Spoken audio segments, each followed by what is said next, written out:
Unspoiled Network podcast. This is Spoil Me, covering Cradle Book 11, Dreadgod, chapters 18 and 19. In these chapters, Lindon...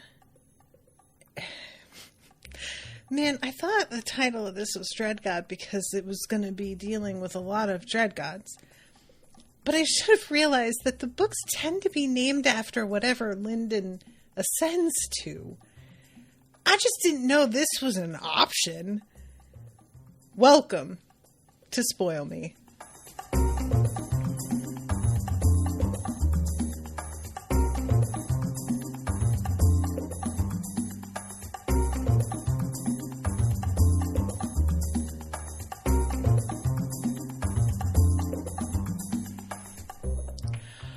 Welcome to the show, everyone. I am Natasha. Thank you very much to Andy for commissioning this entire book like a maniac. Rob is in the chat saying, I think you should replace the intro music for this episode with you singing Y'all Ready for This? If you came to the live, you got to see that very special moment. If you didn't and you're only listening, you're going to have to take my word for it that it was spectacular. I sounded exactly like listening to the MP3 and just leave it there. So this is bonkers. It's bonkers, right? It's crazy. Okay, so let's start off with the beginning of chapter 18 with Lindon consuming the Silent King. He stole his own memories back. He stole the dream essence that had been missing from his mind. Then he kept stealing. And Lindon is being assisted by Emrys Silentborn, who I feel like deserves a name. Like, Silentborn is a dope-ass name. Don't get me wrong. I'm not criticizing the name. But I feel like Emrys Shady Bitch is just a little bit... First of all, she's a tree, so I feel like there's that. And it's just the shade. That works. And also, she is so tricky, and I just love her so much. She is out here lying her ass off all the time. And just gives this impression of deep sincerity, mournfulness almost, in a way that I think has everybody pretty much fooled. I can't get over how, when we are in the perspectives of different people, nobody seems to see her as any kind of threat. Her imitation of a non-threatening person is so complete. And she's just out here a monarch, but not being considered in any stretch of people's like consideration of what they need to be worried about. I am into it. This is the way. And this is something I could never do. I'm admitting this right out of the gate. I've mentioned before how I can't shut up. I have too big an ego, pretending to be less and always pretending that I maybe don't understand the consequences of whatever's happening or the motivations of certain people so as to let them think they're getting away. It would eat at me. It would bother me. But I absolutely love how well she has pulled this off. And it's a hard won fucking lesson, clearly, because she died. So obviously, that is going to imprint a certain amount of understanding on you. But the fact that she is out here working exactly in opposition to them, and they just don't really seem to see it. They just think her judgment is flawed. So Northstrider, he accuses her of making a mistake, and I won't forget this. And I'm just like, oh my God, you dumb bitch. He really thinks he is so intimidating here. Northstrider, baby, you are out of your league. You do not know who you're talking to. And it's embarrassing. I am embarrassed for you. Truly, you're going to find out at some point, and it's going to be hilarious. So, Lindon is being assisted by her. And it says, the other monarchs had been wrestling against the workings of the Silent King until moments ago. Emrys was taking on the lion's share of the burden, and Dross says tiger's share. Rhaegon Shen is a lion, but this is a tiger. She's taking on the tiger's share of the burden, if you want to be technical, which I do. So, he is pulling enough out that the Silent King is on the verge of death, and Emrys is in his head, I'll keep them off you, but only for a moment, or they will fuck us both up. Northstrider and Malice show up, say, stop. Emrys says no. He will not finish the Dreadgod, Emrys told them. He knows better. Let him weaken it when it cannot call for help. Finish the Dreadgod, she said privately to Lindon. I like her, Dross said. Lots of eyes.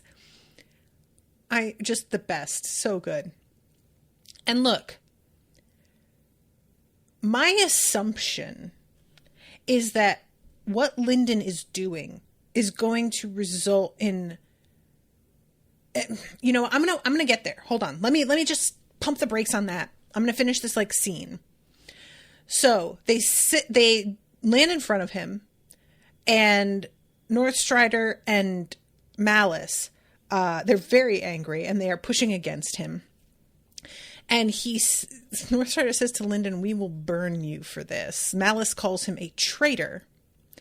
And then Emrys says, what have you done? You allowed this, Lindon said quietly. Malice sneered at him. Do you know how much stronger the other three will become now that another has fallen? You cannot fathom 4, Lindon corrected. He raised his right hand in a fist. The other 4. And I was like, what? Wait. Hold on. Searing heat passed through Lindon's body as his Madra channels burned into his flesh, transforming into part of his body. His cores condensed like a spirit, becoming more real. His eyes blazed and froze like he was channeling black flame and pure Madra at the same time. Hunger Madra devoured his right arm. From the elbow up to his shoulder, white flesh ate its way up, second by second. If not for his firm will, it wouldn't have stopped at the shoulder. Which I genuinely am kind of like, what would that be like? Like, would you just turn white? Or would it, like, eat you? Like, just wondering. Malice and Northstrider commanded him down with their authority, but his power warped the very space around him. His capacity was growing as his body and spirit were reforged in the power of the Dreadgod. And Northstrider attacks him and Lindon defends with an empty palm. Third time now, after having kind of low-key forgotten about empty palm entirely. He's got 3 for, like, in this book alone, I'm pretty sure. I am into it. I love it. Just for the record. Also, I've been thinking, and I don't know, this is one of those things that I'm going to put like a very firm, it doesn't have to be. I'm fine if it's not.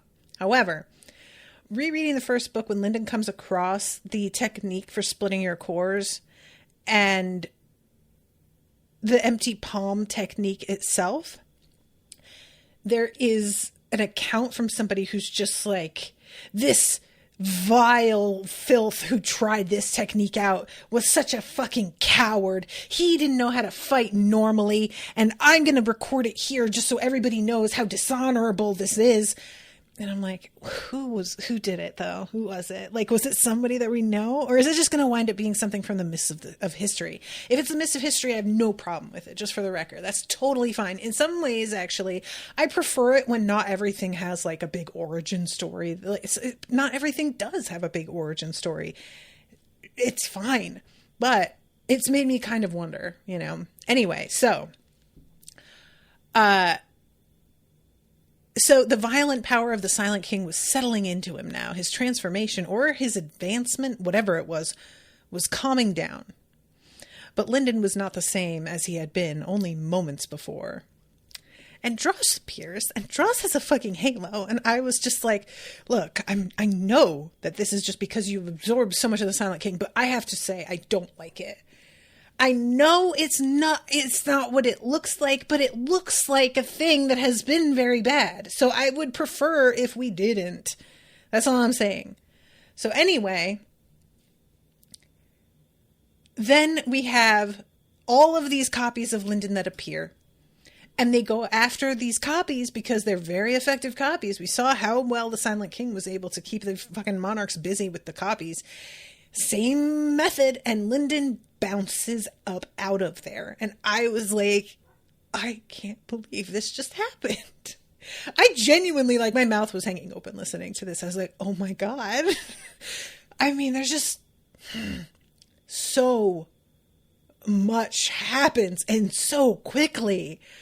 So, Northstrider turns to Emrys. You let him get away with a dream technique right in front of you? And I just, again, he thinks that she's like incompetent. He's really not. And she says, I believe the primary technique he used was hunger, wasn't it?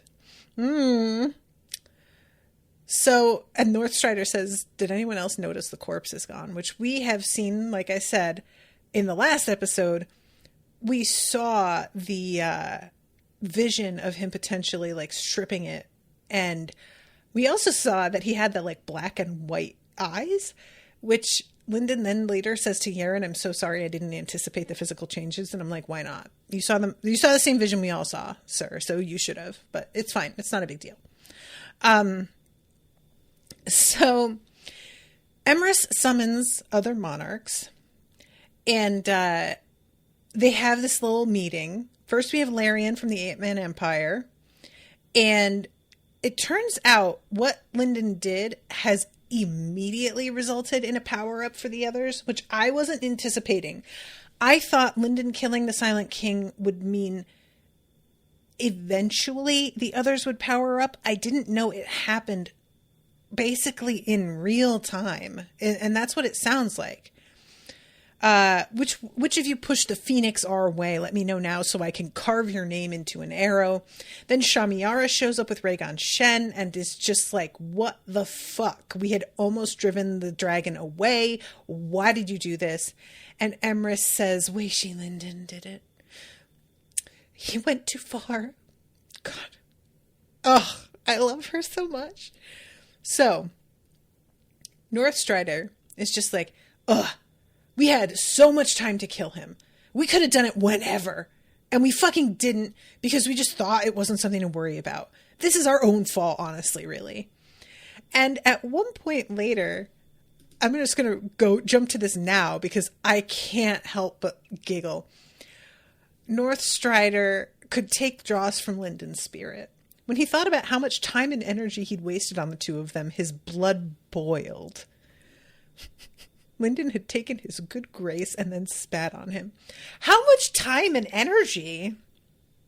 Northstrider, I know that you are a stingy motherfucker, but you spoke to them in a total, probably, if we added it all together, of like 15 minutes.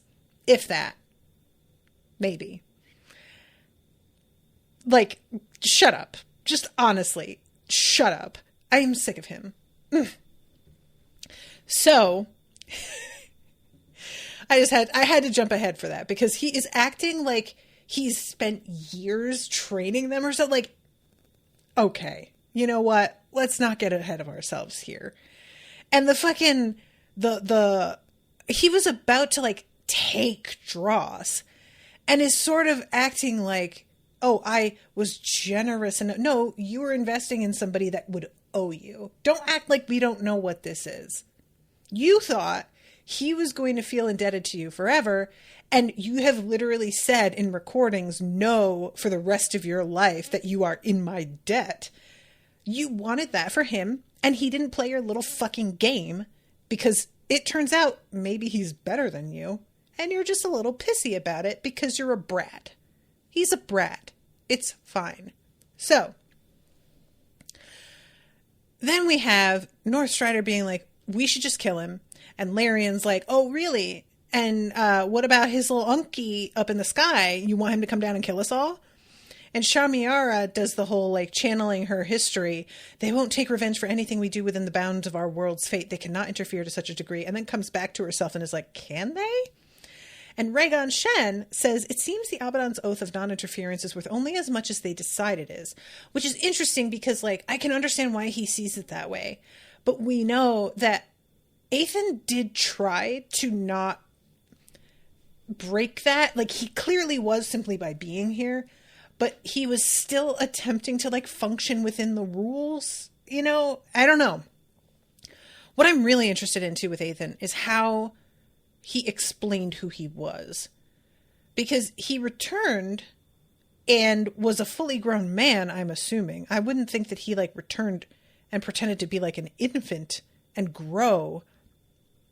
Who did he say he was? Like, I really want to know more detail about that. But anyway... I just think it's funny because Rhaegon Shen isn't wrong, but it's also not entirely correct. So Malice says, we cannot allow this to continue. It's a humiliation for all of us. And I'm like, again, girl, you know, it is, but not for the reasons that you seem to think it is. So finally, Rhaegon Shen, you were late to see that we have a common enemy, but not too late. We can still strangle him out. We merely have to grab him by the neck and squeeze. And he says, we shouldn't risk a visit from Aethan. Let us back him into a corner and take from him until he cannot remain in this world any longer. Northstrider agrees. Malice agrees. And then Larian again, so you don't want to provoke Aethan by killing him. So instead you're going to, like, let him ascend and then return to kill us. And Rhaegon's like, yo, there's no perfect solution. Okay. Do you have a better idea? Why don't we just do fucking nothing? How about that? And I was like, okay, that's fair. So then Rhaegon Shen, if we continue bickering with each other, this boy will become a knife to our necks. But if we act together, he is a human boy carrying a weapon too big for him. Shen reached into a case at his pocket and pulled out a binding, a curled shell of white madra. The core binding of Subject 1, Rhaegon Shen's trump card. Now, I don't understand why he hasn't done anything with this yet. This is the thing that's sort of holding me up, is that he's allegedly been afraid of the group that Aethan left behind this whole time. But that core binding is still just chilling as a raw element of a weapon and not actually forged into anything. Why hasn't he done anything with it? Or what is he going to do? Absorb it into himself? Did he do that at one point? I feel like does he do that? And can he take it in and out? Is that... And exactly, like, if he has it, can he control the Dreadgods and by extension Lindon somehow? I will admit to you guys, I don't really fully understand what the binding does. And I know it was like one of the things that he also wanted the labyrinth, which he did not get. But I would have thought it would be quite a priority for him to make this into something useful as soon as possible once he understood the situation. And I'm surprised he hasn't done anything with it yet. So there's so much happening in the chat. I'm sorry, everybody, because I am absolutely like not able to keep up. Let's see. Tyler says, I'm pretty sure he stumbled out of that portal between Black Flame and the Aurelius homeland at 20-something, claiming to be a member of a branch family. That makes sense. And then I don't think Shen had time. It's been like a week and the whole world is in crisis over the Dreadgods. Evil says he has only had a month and has been fighting the other Dreadgods and rallying them against Lindon. I know, but like this feels directly related to that. If you're in the midst of fighting Dreadgods, trying to get them up against Lindon, this thing feels like the exact weapon you would want. It's just kind of weird to me. I don't know. Emmett Shard says, my guess is that he wants it in reserve for a weapon he can make for when he really needs something. I don't know. I thought Shen's path is so preparation based. Oh, I don't know though. Shen's path is so preparation based. M. Han says, I think his plan was to do what Lindon did, but because he lied to Subject 1 and Lindon kept his oath, Lindon inherited the will and the labyrinth. So you think that he can't complete what he wanted?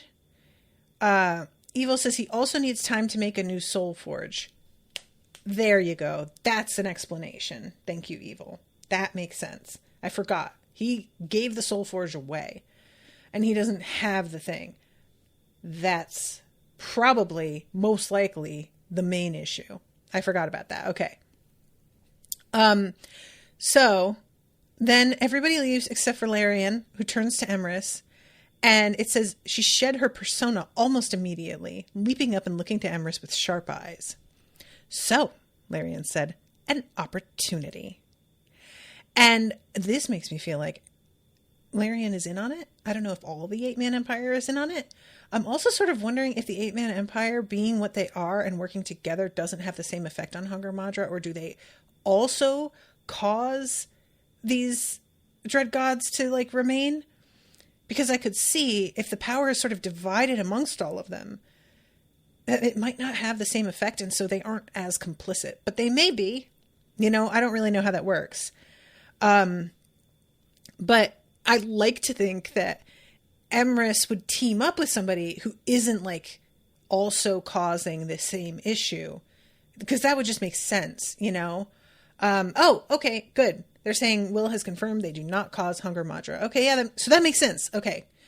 So I love it. I love it, and I'm hoping that they are all in on it, that the entire 8-Man Empire is, like, aware of what the deal is, and that's why they have organized the way they did, because they knew.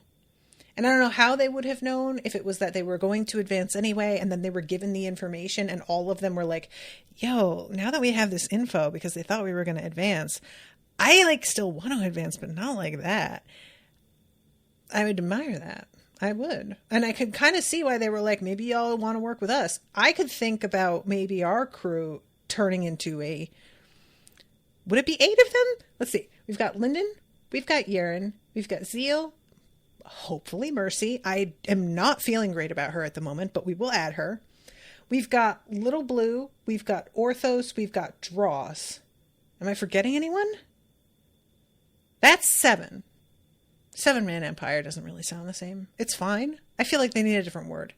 Like, instead of Empire, something else. I don't know. Anyway, so we cut from that to Zeal. And thankfully, and I say thankfully from my own personal, like, I really want to emphasize that I know Will is good at this, and I'm not saying that he wouldn't have done a good job. But what I'm saying is, I know everybody's going to come out of it, and so I don't really want to sit through the fight everyone has one by one, you know? And I'm really glad that when we regroup with Zeal and Orthos, the fight is over, and we don't need to, like, go through the whole fucking thing. Of course, you know, the Silent King has been defeated, but we have jumped around in time a little bit, and so it wouldn't have been out of the question for when we rejoin Zeal and Orthos for them to still be in the midst of fighting the Silent King, and then gradually their opponents all begin to, like, disappear or the effect wears off. But I'm glad that we aren't seeing all of that, because I just want to cut to the chase, really. And it turns out that they have so many remnants that they don't even have room for all of them in, like, his void key. I guess they really ripped some dragons to shreds. Oh, let's see. I'm sorry, guys. There's so much in the chat. Andy says, I just checked Reaper. Shen's plan was not to make a weapon. He was going to absorb the binding directly. That's what I kind of thought I remembered, but I could have sworn he absorbed it and did something, and then it came, and then he, like, it didn't stay, I guess, if he still got it in a box. And he says, oh, he's quoting, ultimately, he'd realized what he needed to do. He would fuse with this binding and become the new slumbering wraith, attaining immortality and power beyond the dreams of monarchs. Oh, right. I forgot, because subject 1 had nothing but contempt for Shen's whole plan. And the fact that Shen seemed to really not understand what it meant that he was trying to do. And I'm assuming, so he hasn't done it because he doesn't have control of the what do you call it? Labyrinth. So how can he become the slumbering wraith and not have the labyrinth, right? I'm assuming. Anyway, okay. I'm sorry, guys. We can all talk through this, but I'm going to try and stay on track because I have a lot to get through and I only have like half an hour left. So they had crashed into the building where the Herald Remnant is being kept, Noraloth. And this remnant is very insistent that they let him out. Zeal has no intention of doing this at the moment. And he and Orthos are trying to dig their way out because they're sort of like trapped under all of this wreckage. And let's see. If they messed up, the Herald Remnant would be released. And then there was the mundane concern of shifting too much weight at once. He could lift a lot with raw spiritual strength, but enough force applied at the correct angle would still break his shield and hit him like a Dreadgod. "Don't ignore me," Noraloth's spirit shouted again. There were more problems, of course, like time. And he's just thinking about like the rations that they have and what's like whether they can get in touch with Lindon, but Lindon's probably dealing with a lot of shit right now and they don't want to bother him, yada, yada, yada. Here it is. He and Orthos had killed so many mind-controlled black dragons that their storage vessels were filled with black flame remnants. They didn't have room for those, and this herald and the smaller remnants would be easier for Orthos to digest. They could just walk away, but herald remnants weren't so common. Lindon would be disappointed. And I don't know why, but I love that Zeal isn't like, I would be disappointed, Orthos would be disappointed. But the fact that Lindon would be disappointed being what's weighing on him really goes to show how much Zeal is looking at Lindon like the boss. And I have no issue with that. I really don't even think Zeal has an issue with that, despite what he said about once upon a time I was showing you techniques and dream tablets that I thought would help you. I think it's just sort of like a wistful, wow, how things change. But I don't get the sense of any resentment from him at all. It just seems more like, I didn't really want the job anymore anyway. Like, it's Zeal had decided to sort of cut himself off from caring on purpose. And I think there's a part of him that recognizes I don't have the right to be salty when I explicitly like abandoned my responsibilities and didn't want to take on anymore. You know, Zeal is, at least he has enough awareness about that kind of thing to cut through the bullshit. So Zeal is just sort of like, oh God, what do I do? And the remnant is telling him, I'll make you a deal. If you release me from this, I'll give you all my treasures. And Zeal is looking through the wreckage with his perception to try and see a way out. And then he senses something and he gets to his feet immediately and is just like, oh, fuck. And Orthos also sort of sits up and is like, what's happening? And then Zeal says to the remnant, I'll make you a deal. If you help us out so that we don't all die here, we can just fight each other after, as long as you agree to like not stab us in the back here. To which the remnant says, I'd rather die. And he's like, you did. And then Orthos, you should listen. We don't need help. That's Lindon. And Zeal just, no, it isn't. And eventually, because they go back and forth, Zeal chooses to mostly trust Orthos, but you can tell he's pretty skeptical. And then the roof and all of the debris gets lifted with total precision off the top of this wreck. And I love Noraloth. Let me go. Let me fight. So Zeal shatters the script and lets Noraloth out. And he starts, at last, I am free. Put me back. The best. Noraloth's whole attitude is chef's kiss, the best. It's the transformation from superior, demanding, and then utterly, oh yes, of whatever you say. I swear to God, this shit cracks me up so bad. So, here comes Lindon, a hulking figure, radiating hunger, with a white right arm and robes that were torn and scorched from battle. His eyes were black like Orthos, but instead of the bright red circles for irises that Zeal was familiar with, these were shining white. Zeal recognized the face, but the feel of him was completely different. Apologies, Lindon said. The Herald's remnant fled. Stop. He says, we're going to have to persuade him to cooperate. Whatever you wish. Please don't punish me for what my former self did. What did your former self do? I don't know. I don't remember. Whatever he did, I'm sorry. I'm not going to kill you, don't worry, but you are coming with us. Sure. Yes. Whatever you say. Oh, God. It's so good. You guys, I love it so much. This was just, it's demeaning. And there is like a sense here of Zeal being kind of freaked out at all of this. First, we have Zeal noticing that Dross has returned to himself. And I love Orthos. You won't sound like a Death Remnant's nephew anymore. And Dross is so embarrassed. And it's just like, can we just pretend that didn't happen? And let's see. I'm trying to find this spot. Oh my God. There's a moment where Dross is joking and expects the Herald Remnant to admit it was a good joke. And he just, I don't understand human humor, but even I can understand that was a very witty joke. Oh my God. Stop it. I'm so sad. It's so embarrassing. But there is a moment where Lindon sends out his perception.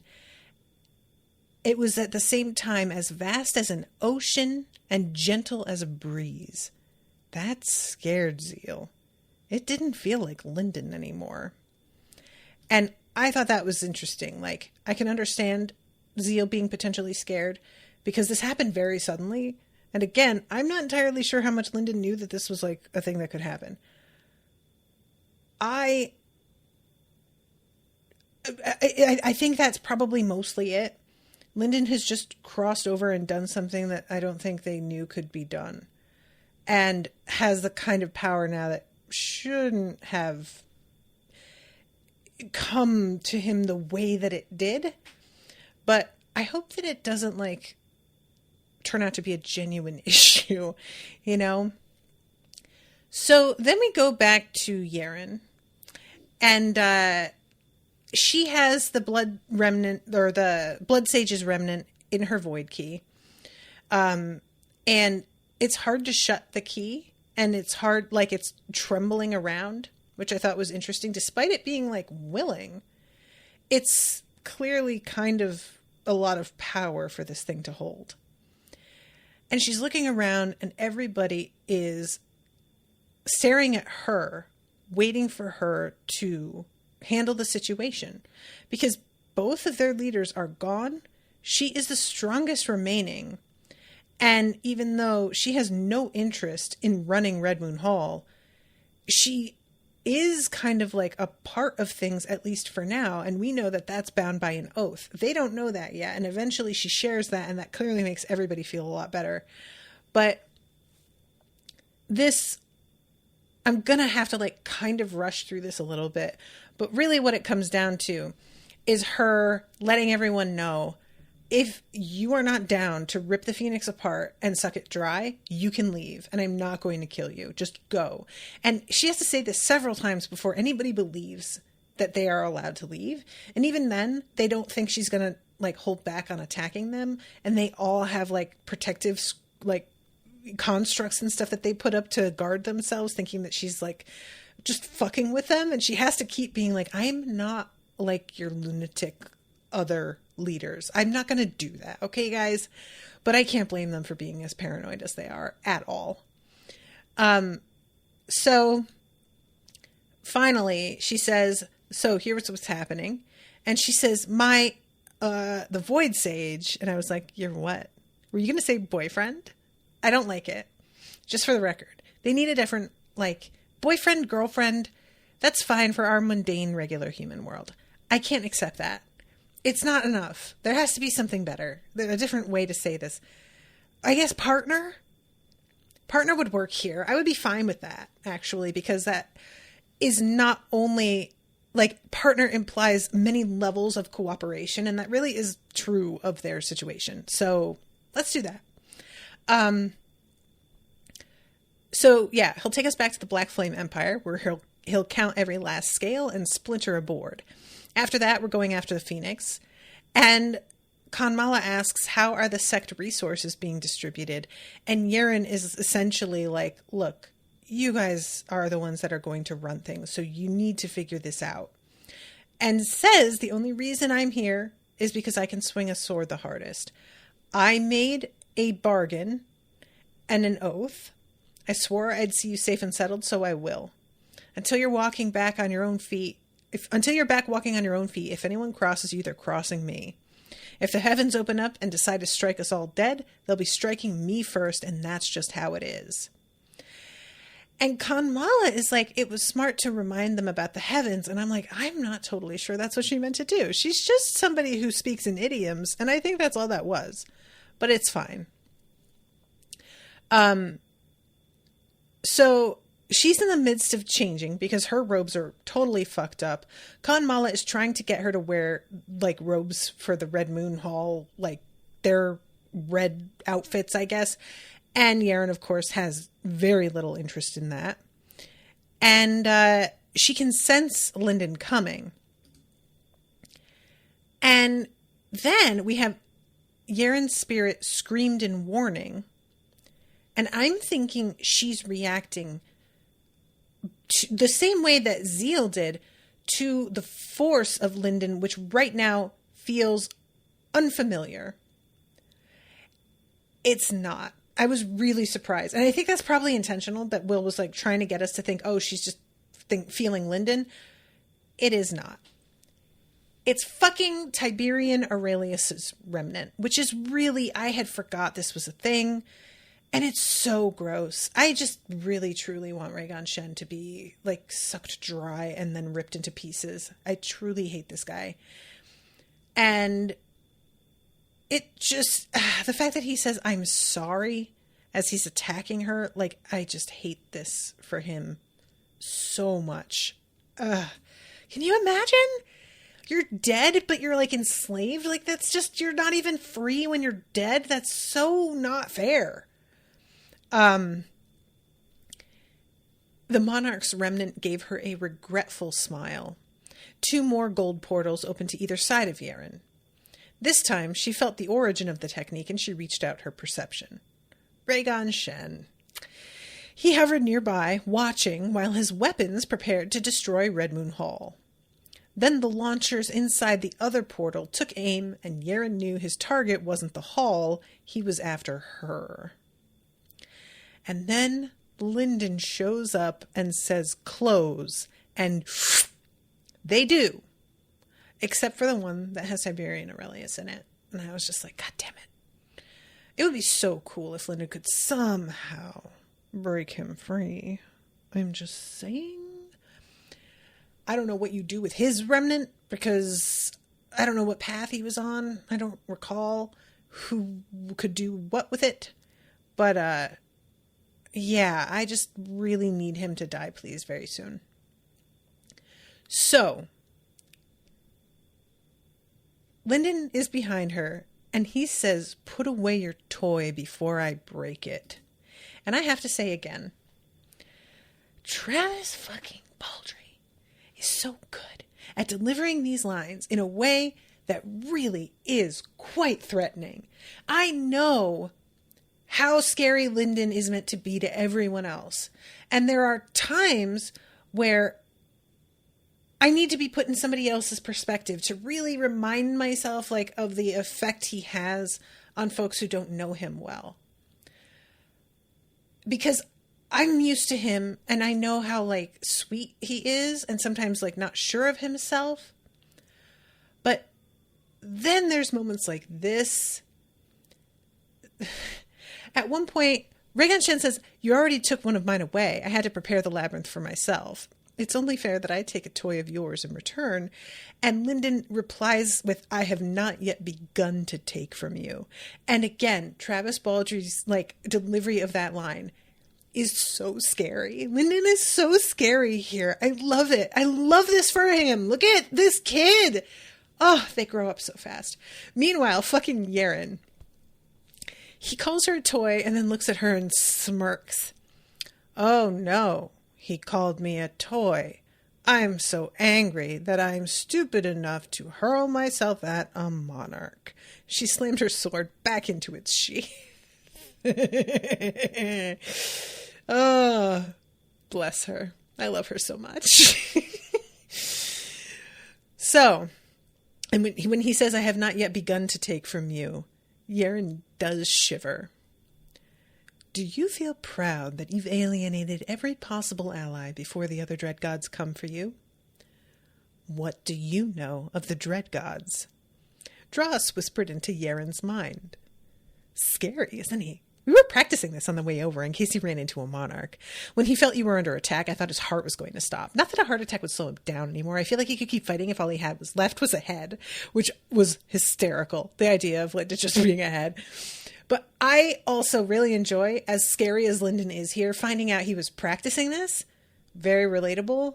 I don't know how many of you have seen Birds of Prey, but the Huntress, they have like a lot of little moments of her practicing her like catchphrase and what she's going to say to people. And I just relate to that so much. And I have to imagine most of us, if we're about to be doing a whole thing, we're going to practice, right?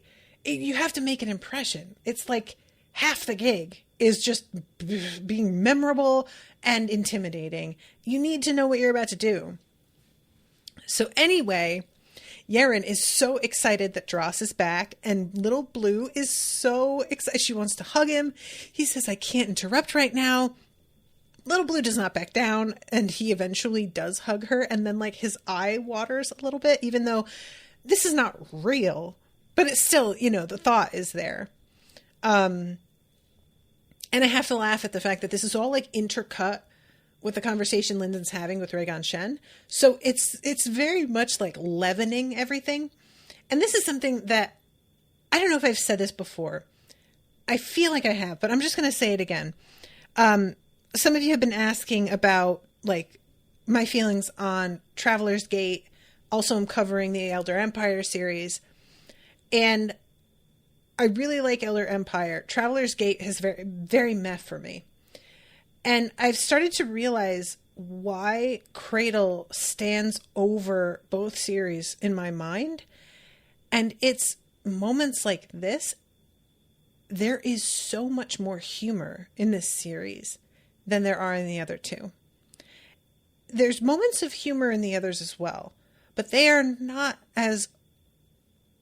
I hesitate to use the phrase over the top because that makes it feel like it's too much. And I don't mean that. But genuinely comical scenes, not just individual moments, but whole stretches that are really funny.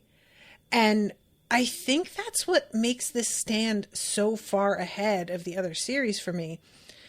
It is really, really easy to take yourself too seriously when you are writing a fantasy series where people are working with power levels that are absurd. And I think that the fact that Will White undercuts these scenes the way he's doing here, he lets us have our big intimidating moments and our victories, and he doesn't like try to water those down. The humor is not meant to like, it doesn't water down the effect.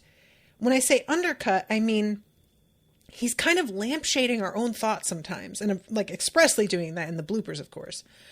But I just really feel that it indicates a kind of awareness of how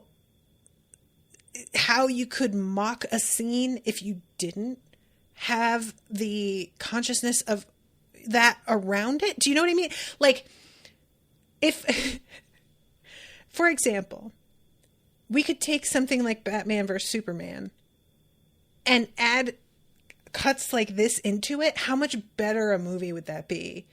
Because it just takes itself too fucking serious. It's too much.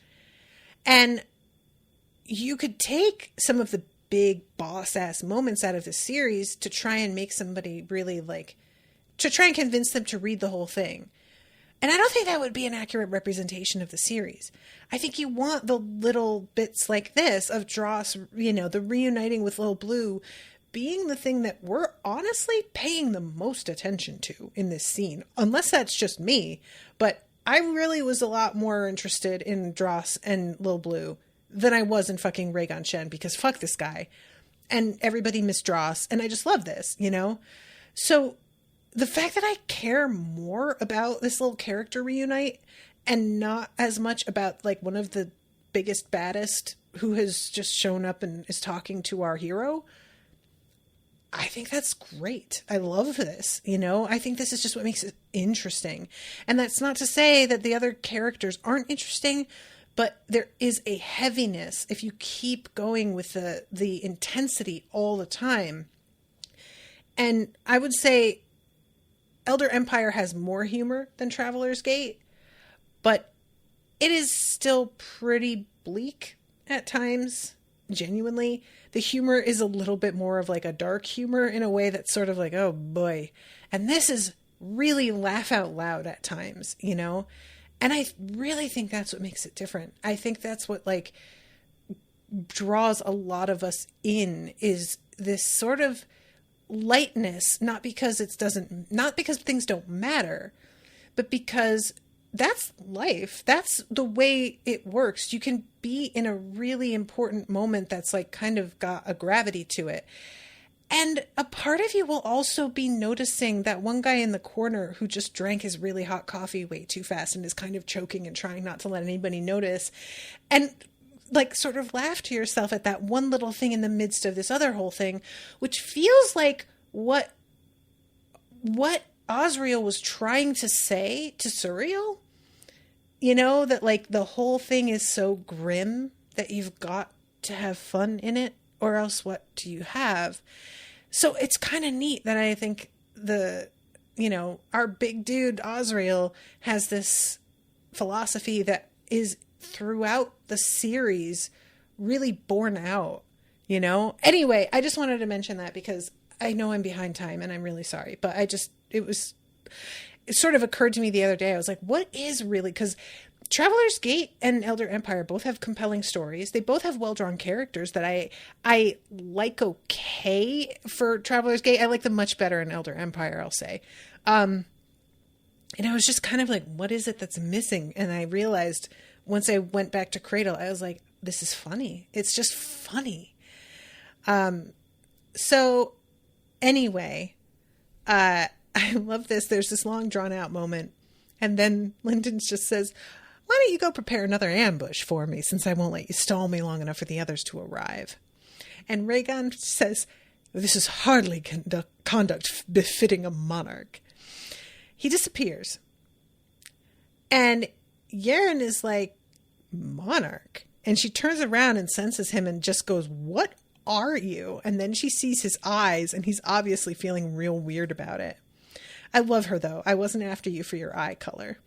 She levitated to kiss him, but after only an instant, she pulled back again. But it is just the eyes, right? And I was like, what do you mean, girl? Just wondering. I'm taking that sexually. But Dross says, and the arm so far. I did think though, guys, just saying.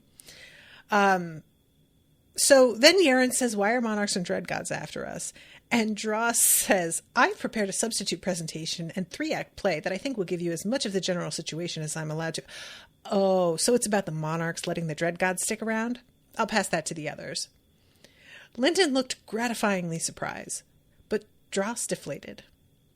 Okay, sure. That's just as much fun. Poor Dross. So then we go to Talglor, the Vroshir homeworld, Daruman, the Mad King. And this is a fairly short chapter, so having, I think, the amount of time I have left is okay. Daruman lives somewhere that is essentially, he has to accommodate the fact that in chaos, which is basically how he exists, that wears all the shit around him down. So he has to reinforce things and protect them as much as he can. And he is, we find out about all these little servants he has. They cooked meals in case he wanted something hot. And I really wonder, does he need to eat? Or is that just a nice thing? We have Osriel just fucking sipping tea, but that's Osriel. And I don't know about a guy who's bonded with a fiend in this way. So the fiend is saying we have failed. From the wider perspective of the Vroshir, their alliance of world-shredding liberators who oppose the Abaddon, their operation had succeeded beyond anyone's wildest expectations. Now, there were new species of plants and animals that the people had never seen before, new patterns and sources of energy, new works of entertainment, all taken from the Abaddon. With the Abaddon in shambles, their worlds were ripe for the taking. Between now and when they crumbled to chaos, they were essentially piles of treasure for the Vroshir to pick through. Daruman watched scenes of joy and celebration on the wall monitors, but he agreed with Othkameth they had failed. When he could avoid it no longer, he projected his will to the servitors who deactivated the monitors. Only then did he stretch out his powers and look to the future. So then we find out his philosophy. He does not feel that fate is something to be complied with. He would rather make it do what he wants.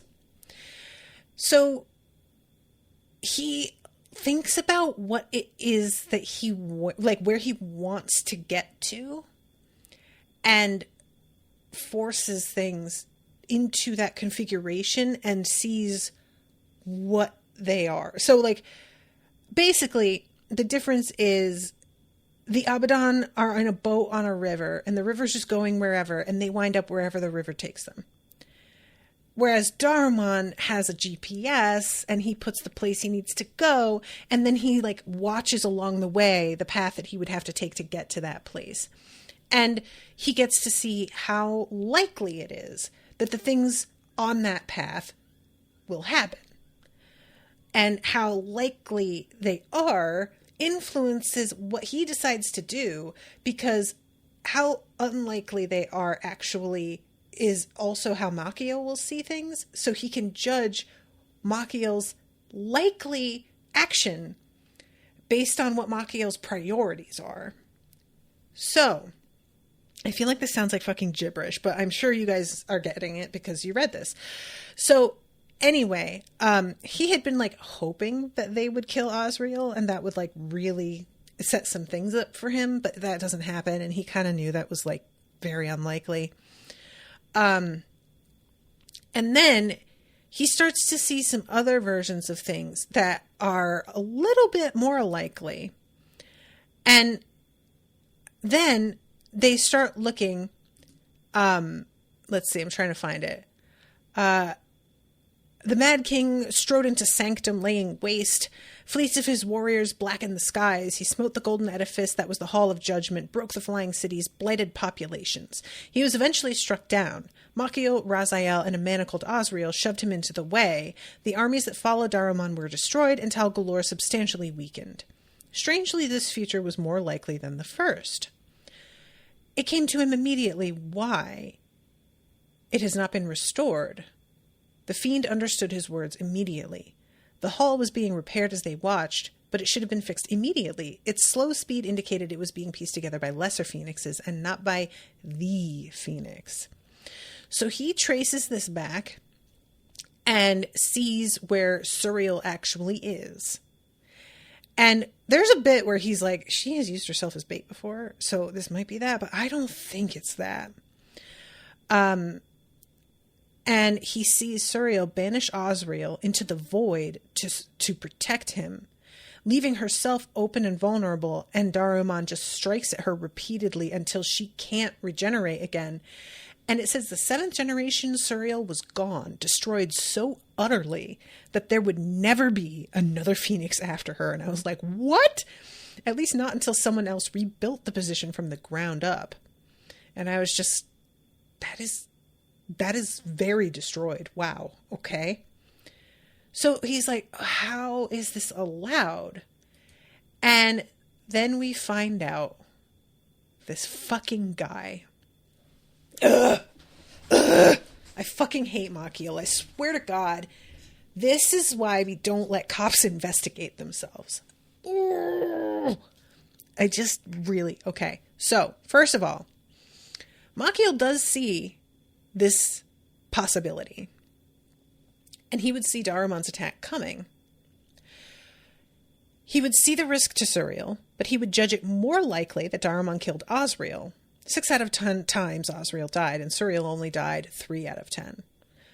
Which I'm sure would suit Machiel just fine. They like having Osriel for his thing, but it would be better for Osriel to straight up be dead, and I assume would leave the weapon behind, which Machiel probably thinks they could take somehow. I would assume the Mad King would steal it, but probably Machiel thinks they could get it back, or they could just use, like, I don't know. I don't know what Machiel thinks if Osriel, but clearly it's not really a big problem for him. So, if Osriel and Suriel both lived and the Abaddon eventually regained control over their former systems, then Machiel would stand trial as Osriel had done. Daruman saw the pleasing image of Machiel in chains while Suriel arbitrated over him. Relatable. Also pleasing to me. He would be stripped of his mantle and cast back to his home to live out his days as a mortal.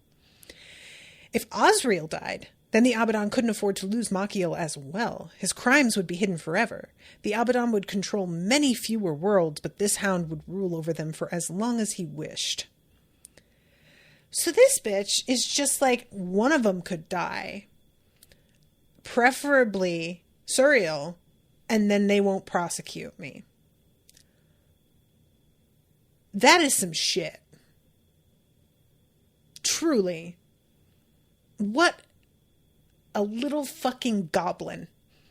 It's so typical. Truly. I went and made a bunch of versions of this incredibly powerful weapon, did not have adequate security, so it got stolen. All this shit began to happen, and I'm going to blame Osriel. And I will just, look, Machiel is trying to act like I made these weapons because Osriel was gone, and we needed to replace him, so I was trying to come up. I do not buy it. He wanted to not have Osriel as part of the judge's program in the first place because he does not like or trust him. I think Machiel would have gone and tried to make these weapons anyway because he doesn't want fucking Osriel as a part of this. So why wouldn't he be attempting to recreate a thing? And he can't recreate the thing because he's a little bitch and Osriel is way better than him and he hates it. What are you going to do? You suck, my guy. I hate him. So finally, Daruman is like, all right, so I will die if I do this, but I will have really fucked some shit up for them. I feel like this is kind of worth it. Yeah, all right. Yeah, we're going to do it. And he tells his servitors to prepare. Once more, I ride to war. And that is how that chapter ends. So, I really do wonder if Machiel got stripped of his titles and powers and made to live as a mortal, who would take his spot? Because I'm not going to think one of the other judges is like moved over to his spot. I think they have to, there's got to be a new person that's brought in, I would assume. And we know, like, Asriel has said how he qualified for basically every position except Suriel's because he was just being somebody of healing and like life and creation. It was just too much a polar opposite. I wonder how many other people out there. I mean, it's pretty much unprecedented, I think, that Asriel was able to do almost all of them. But I wonder how many people out there they have tested and waiting in the wings to take over. Like, we have the lesser phoenixes. Are they lesser because they're not capable? Or are they lesser because they're just like in a fucking internship and they just, they're the understudy that'll get brought up if something happens. So, I'm sorry, I'm seeing this whole thing. Oh God, he is such a cop, says MX Shard. A lot of Guardians of the Galaxy references. He would prefer Oz die. He would, but yeah. Okay, Emhan says, Machiel prefers Asriel die, but Suriel dying would be an acceptable result too. Tyler says, without Oz, he reads fate best, and they can't afford to kick him out. The top guy in the Hound Division would probably take over. Yeah, I would think so. I just don't, I don't know a lot about how this works. That's the shit that I want more of. I want, like, the bureaucracy of the Abaddon, honestly. And I know that makes me, like, the biggest fucking nerd on the planet, but I love the logistics. I love that shit. It's like, Anyway, so yeah, Daruman is about to really fuck some things up. And honestly, as much as I know that it's going to lead to the deaths of a lot of people and probably some folks that I actually like, I'm kind of looking forward to seeing what he does. Because, like, I want anything that's going to make Machiel's day worse. And I know that I shouldn't be endorsing that because it might hurt Suriel. So I should be just straight up nothing that will hurt my girl. But Suriel, I have to admit, I like you and all, but you're not super fun. And chaos is fun. It just kind of is a little bit, So I just want to see what he does. Especially considering, and I know that this isn't really fair because he said that he saw how he could strike her over and over and over. But there is a sense sometimes, because she can undo so much, that anything he does can be undone. And I know that's not actually true, but I do kind of have that mentality around a lot of it, that like, well, we can just see what he does and then whatever. We can like reverse fate and undo it. And I know, unlikely, that's the whole point of him, is that he fucks with fate and that doesn't work, But I confess I do fall into that like pattern of thinking sometimes with this. Anyway, I am, oh my God.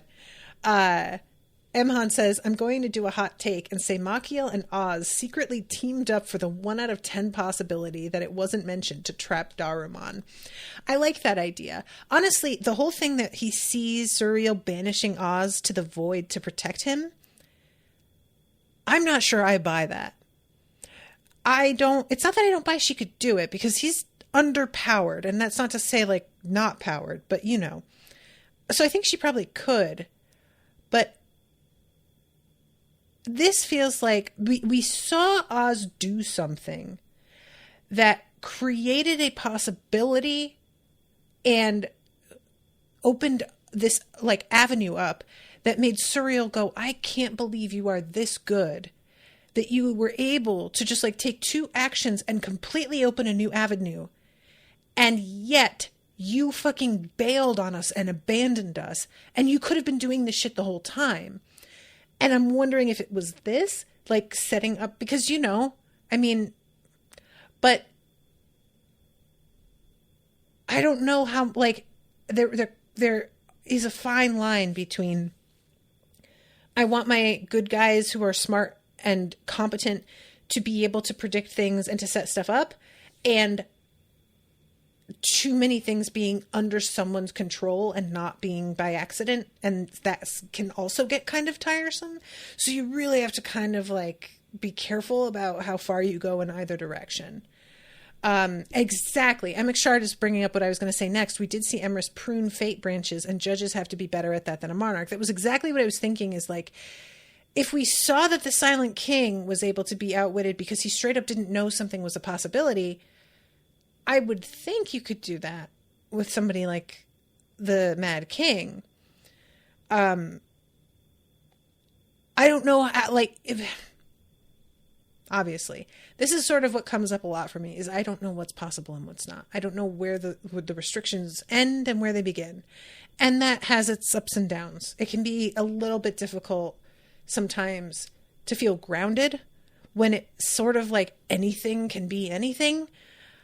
At the same time, having just presented us with the concept that fate can be pruned, that may have very well just been a whole setup. But I will admit, if that's what it is, having seen that fate can be pruned only like a fucking couple chapters earlier, it does feel a little cheap. It's just, you know what I'm saying? If this had been something we saw a couple books ago and it turned out maybe this was happening, fair. But I reserve judgment, obviously, you guys know. But I'm just going to say how I feel about it, like in theoretically, hypothetically, whatever. Anyway, so I'm going to wrap up.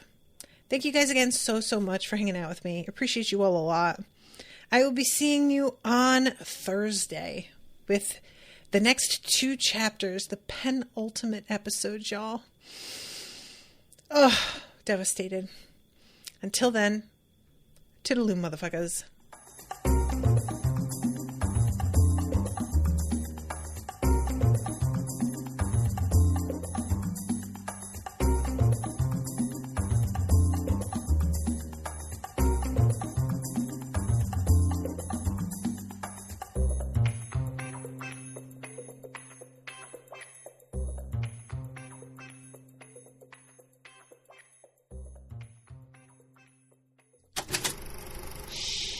That was an Unspoiled Network podcast.